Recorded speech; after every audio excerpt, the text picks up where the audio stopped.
Good evening, ladies and gentlemen, cyborgs and divers. Today we are going to make the laser rifle from Fallout. It's a very heavily requested thing.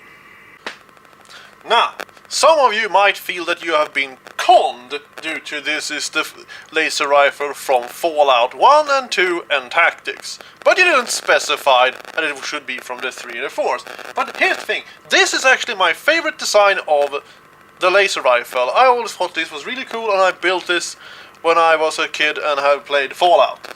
So, but I'm gonna do this properly now because I don't have that thing around anymore. I don't know why they drastically changed the design for the 3rd game and the 4th game, because I think that would be really cool, also with all the upgrades and so on, but I have not read on, but maybe it is like this is a homemade version and the other one is like, you know, the actual military versions of the laser rifles and laser pistols. But what do I know? Let's start making this thing. So we are starting by taking this piece of wood and cutting it out with this saw, which I'm doing outside, but you understand that how that things work. Yes, and now we're gonna cut off and fix it like that, and the reason I have this in front of it, I just cut it off later because, well, I thought I could do some shortcuts, but I didn't do that, so whatever, you see, it's gone now. So now we'll cut the barrel, and it's about 70 centimeter, and I'm gonna drill 2 holes here to attach the barrel to the wood, and be sure to make this straight, measuring many times. So you see, I'm drilling this almost the way in completely, and I'm pushing it in to mark them in the barrel and check so it's straight, and then drilling it in for the final time. You see, lovely. And now I'm taking this circular saw here, and I'm doing a hole there. But I messed this up a bit. You see, you want to do one, and then you do next to it, and it just makes small little holes in it, so it has somewhere to guide itself. And now you see, I have done all of these. The first one got a little bit crooked, but whatever. And now we're gonna clean this up with this knife here. Just carve it, so it will look very nice, like that. It's a bit long, this thing, to fit in camera, but you see. And now I'm going to take these side panels and cut them out and put them on the side there by gluing them with just standard wood glue. I have no idea if there's actually more versions of it. Yes, it is more versions. It is that that can dry in cold temperatures that we have here in Sweden. But you don't need that. You can just take regular stuff. Anyways, now we're going to cut off a new barrel and slice it in the background so it can fit through the screws in there. So I'm just slicing it and then push it down so it will attach to it. And also you can have put some spacers so it will actually be straight in there if it's a problem with that. Now I'm going to cut out the side panels out of yellow plastic. And this particular yellow plastic I find was good because it was already old and have been outside for a long time, and so on. So I just cut out the side panels because they are going to be this sand yellow thing ishy. It's hard to see on this very 1998 pictures of pixels, but that 3D model was really useful for that. Anyway, so now we're gonna just take some little small screws and attach this thing with it, and drill a hole straight through it, and put a little bit of plastic pipe through, and this thing, so the battery pack can attach to the body of because I think the sight is actually a battery pack for some reason. I don't know really why, but it kind of makes sense-ish in a way. But whatever, it probably look cooler than it is like logical. But whatever. And now I put this strap on top of it. Just glue it. It's out of foam, and this little plastic box there to make this is actually a deaccessionate box. And now we're gonna cut some Powerade bottles and put them over the plastic pipe. And this is door handles. And you see, I had to release it and then drill it from the back side to attach the handles. So it looked like that. And I put a glasses box on top of it. I could do a Genie box, but it was kind of the same size, so it doesn't have to be translucent. And this rings just for a little bit of interesting details. And then I'm going to pet my cat for a little bit, because why not? I was supposed to do that when the color was drying, but I forgot about that in editing. You know, look, he's very white, very cute. So now we have cat pictures for all of you who have demanded that. But whatever.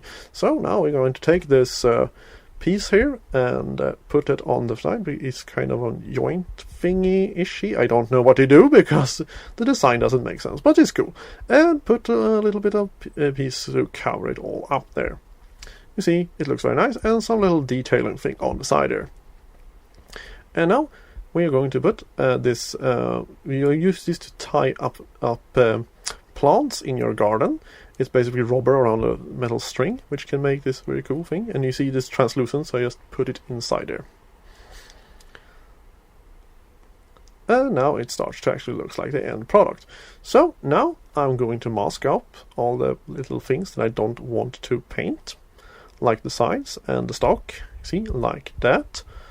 And now we're going to spray that, and in the meantime I was supposed to pet my cat, but I did it before, whatever. Anyway, so now I'm going to remove all the things here. I also realized here that I could do the side stripes at the same time when I also was spray painting it first black and then in like dark metal paint. And now we're going to make this brown by actually like not stroking it, but just pushing it very, very many times, so it will have this rust texture on it. So not very much of wet and wiping, just very much of it will get it up.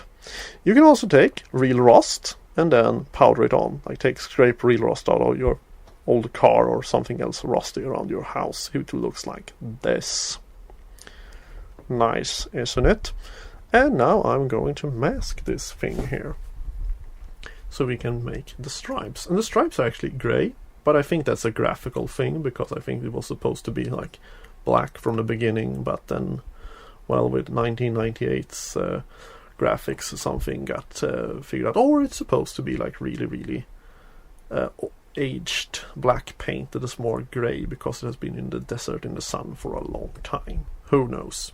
Maybe the developer knows. And I'm going to put this hose here because I can't still find this electrical wires with kind of a fabric around it. So I have to make these holes to put it in there, which I forgot to do before I paint this. I'm gonna take these things and put them inside. I don't really know what these things are. I think they are from a glue tape cassette, maybe. And now make some noise with this, because I am silly and like puppets. And now it looks even more silly. Fantastic, isn't it? Right, I'm a puppet. I will call him Carl. Anyway, so now let's age this with some little black paint and some brown paint. Just make it looks aged and dirty and post-apocalyptic and fallouty. And, well, you see. And now we're going to drill in the backside here, because I'm going to make a little foam trigger and put some glue in it and put it in there. So it can actually be moved, and but still looks like a trigger. You can paint it metal then. Now we're going to take this strip for nails and going to put them inside there like that. Use the duct tape as metal color and then paint it a little bit and then drill it into it. If you actually have really old screws, use them, because it will actually make it look very good. You see, like that, the trigger is working. And now we're going to make this a little more brown and old and beaten up and so on. It looks very nice like that. With we see you have some black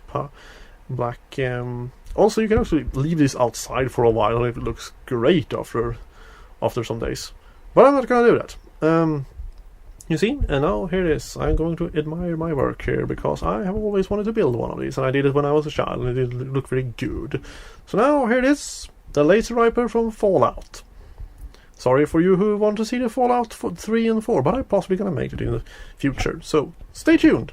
Bye. Stay tuned. Bye.